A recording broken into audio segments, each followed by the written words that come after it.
Today's conversation. Games understand your kid more than you do? Let me ask you something. If your son stays up playing games until 3 a.m. every day, skips his homework, and barely sleeps properly, you'd lose your mind. You might even want to smash his computer and cut off the Wi-Fi in the entire house. Today, let's get straight to the point.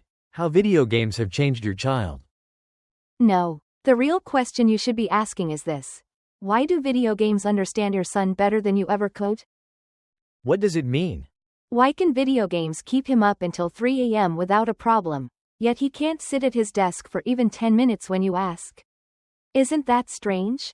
Yeah, it makes me furious. He's full of energy when it comes to gaming, but the second you tell him to study, he acts exhausted. So have you ever asked yourself this? What do video games give him that makes him pour so much time and energy into them? It's joy.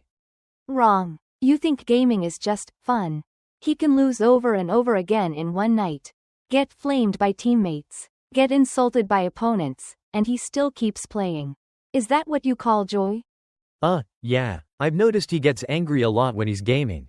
But he keeps playing anyway, right?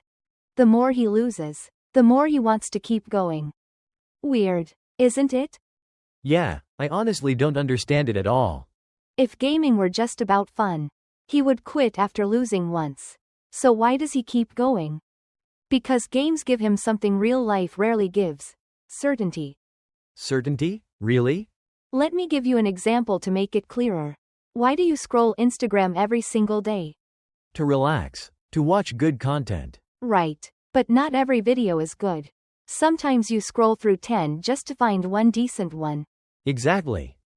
So why can't you stop? Because the next video might be a good one. It's not, maybe it's good. It's that there will always be a next video. One single swipe and boom, a brand new video shows up every time. Right? Yeah, that part is definitely true. Your brain loves that sense of certainty. Good video or bad video, it will show up. And that's exactly what the brain craves. But what does any of this have to do with gaming? Games are full of certainty. Your kid knows, kill 10 minions and he will level up. Buy an item and he will get stronger. Win a match and he will earn points. Every action has a guaranteed, clear outcome. Yeah, that's really true. But with studying, he can memorize 100 words. Yet can you guarantee how much his test score will actually go up? There's nothing certain about that. He studies 2 hours a day. But can you guarantee which university he'll get accepted to? No certainty whatsoever. See? Studying is filled with uncertainty and ambiguity. Hard work doesn't always lead to success. And sometimes, even without trying, luck shows up. This ambiguity is exactly what makes people anxious. But life has always been uncertain, hasn't it? Exactly. But the human brain naturally hates uncertainty. Do you know why that is? Why is that? It's an evolutionary result. Early humans would hear a noise in the bushes, not knowing whether it was just the wind or a tiger. So what do you think happened? They would tense up and stay alert. To the brain, uncertainty equals danger. That's why it evolved a mechanism to seek certainty and avoid anything ambiguous. So were we humans born craving certainty? Exactly. Why is gambling so addictive? It's not really about the money. It's the instant result you get right after placing a bet. If you had to wait a whole year to find out whether you won or lost, nobody would gamble. So how do we get certainty? Through the speed of feedback. Certainty isn't something that just exists. It's created by fast feedback. Quick feedback? It means you take an action and instantly see the result. Like flipping a switch, the light comes on right away. That's feedback. That's too basic. That's normal in the physical world. But in the world of learning? Your kid learns 20 words today. What feedback does he get? There's none. I don't know either. But in games, he gets feedback for every single action. Click the mouse, the character moves instantly. Press a skill, the effect pops out immediately. Hit a monster, gold drops right away. Yep, that's true. Let me ask you something. Would you rather get paid once a month? Or get paid every day, same amount of money either way? Which one would you choose? Obviously, getting paid every day. Why is that?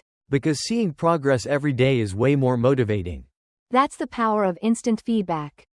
Humans need the feeling that their effort actually matters. But studying doesn't give you instant results. Who says so? The real problem is that we never design the feedback. So how do we design it? First, you need to understand this. Feedback isn't only about telling someone whether they're right or wrong. More importantly, it makes people feel noticed, feel seen. To be seen? What do you mean? Why do you post pictures on social media? To share my life with others. If you post a picture and nobody likes it, nobody comments, how would that make you feel? A bit sad, like I don't exist to anyone. Why does it make you sad? The picture hasn't changed. The caption hasn't changed. Because it feels like no one cares. Exactly. What you truly want isn't the like, it's the feeling of being seen. And games understand that better than anything. How do games make players feel like they're being seen? In countless ways. Get a kill, the system announces it instantly. Help a teammate, they praise you with a nice. Make a mistake, the enemy taunts you. Win a match, you rank up. Every action is noticed, judged, and seen. But in real life. In real life, he's ranked 15th in his class. And who actually notices that? No one. It's just a normal result. But if in the game he reaches Challenger, the top 5% of all players, which one do you think makes him feel more valuable? Yeah, that makes sense. That's why kids seek a sense of existence inside games. Not just to exist, but to feel valuable. What does it mean to have value? In a game, what happens if he doesn't show up online? His teammates will look for him and ask where he is. Why is that? Because without him, the team can't play the match. Exactly. In that world, he matters. But in real life, what happens if he skips school for a whole week? The teacher calls his parents in. Right. But the class continues as usual. His friends keep having fun as usual. The world keeps spinning. Without him, nothing stops. And no one feels his absence. That sounds a little cruel when you think about it. Now do you see it? Games fulfill 3 human needs. Certainty. When you do A, you know you'll get B. It gives you a sense of control. Instant feedback. Every action gives a response. So you can see your progress right away. A sense of existence and value. In that world, your presence actually matters. Real life doesn't always offer these things. But games do. Asterisk. So, does real life just never win against games? No. Real life can actually learn from games. We call that gamification. That doesn't sound very serious. Not serious? Almost everything you use every day is already gamified. The Alipay forest, collecting little energy points. Fitness apps, giving you medals just for checking in. Credit cards, rewarding you with points so you'll keep spending. All of that is gamification. They're using game mechanics to guide you into doing what they want. Asterisk. So how do we use this in educating kids? There are 3 steps. Step 1. Break big goals into small ones. Don't say, study harder. Say, let's finish 10 math problems today.